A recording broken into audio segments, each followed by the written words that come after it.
Hola hermanos, hoy día continuamos con las meditaciones que ya empezamos hace un par de semanas sobre el catecismo de Heidelberg. Hoy día vamos a ver la pregunta número 9 que corresponde solamente esta pregunta al domingo número 4 del catecismo.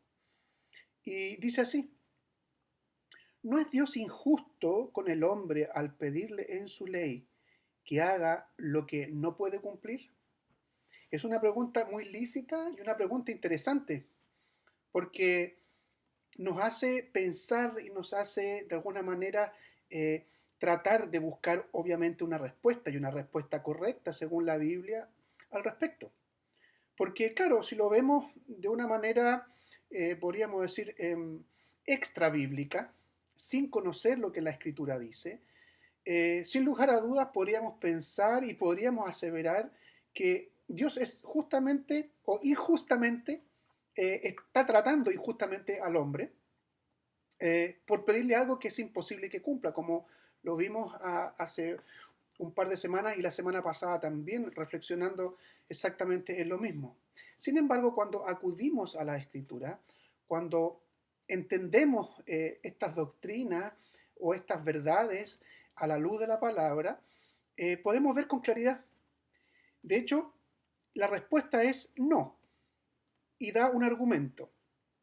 No, pues Dios creó al hombre en condiciones de poderla cumplir.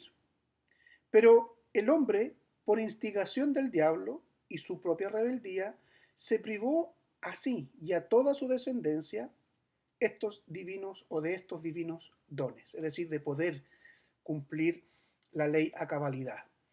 Entonces, lo que hace esta pregunta y esta respuesta es volver a pensar y repensar lo que el Evangelio nos dice. Porque lo que hace el Evangelio, cuando lo escuchamos, cuando lo recordamos, es pensar en la santidad de Dios y también pensar, en este caso, después de la caída, en la culpabilidad del hombre. De hecho, lo que nos dice la pregunta, lo que nos hace meditar la pregunta, en realidad es que Dios no es injusto, sino que es muy justo. Y por otro lado, la respuesta nos está haciendo ver otra vez lo justo y santo que es Dios y también lo culpable y pecador o miserable, como hemos visto en las otras preguntas y respuestas del catecismo, que es el hombre, que es el hombre que está desvinculado de Dios, que es el hombre que está lejos o con una relación quebrada, ¿no es cierto?, fracturada con Dios.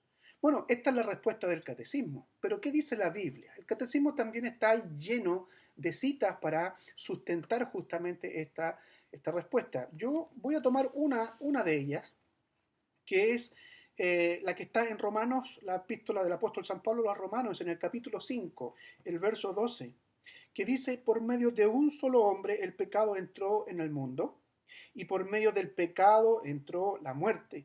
Fue así como la muerte pasó a toda la humanidad, porque todos pecaron.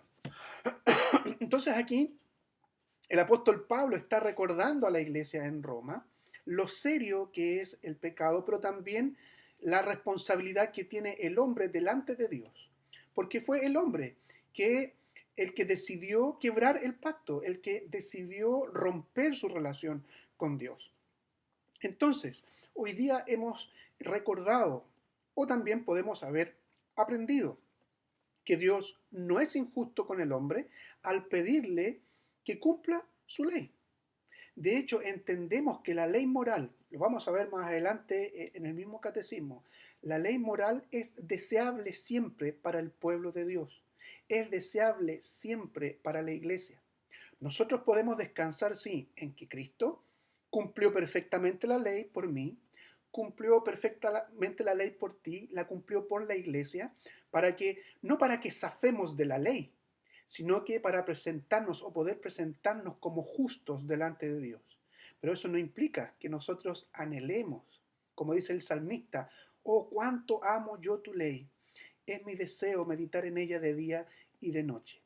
Ese deseo viene de ese hombre transformado, de esa criatura transformada vuelta, ¿verdad?, a Dios ahora, producto de lo que Dios ha hecho en nosotros y con nosotros a través de su Santo Espíritu. Así que al final, cuando meditamos en esta pregunta y en esta respuesta, recordamos el Evangelio, un Evangelio que nos recuerda la esperanza que tenemos en Cristo Jesús, pero también que servimos y hemos servido y estamos sirviendo a un Dios santo y nosotros somos parte de su cuerpo, de la iglesia, donde nosotros estamos hoy día allí y entendemos que seguiremos allí por la eternidad siendo parte de este pueblo. Les invito a orar brevemente.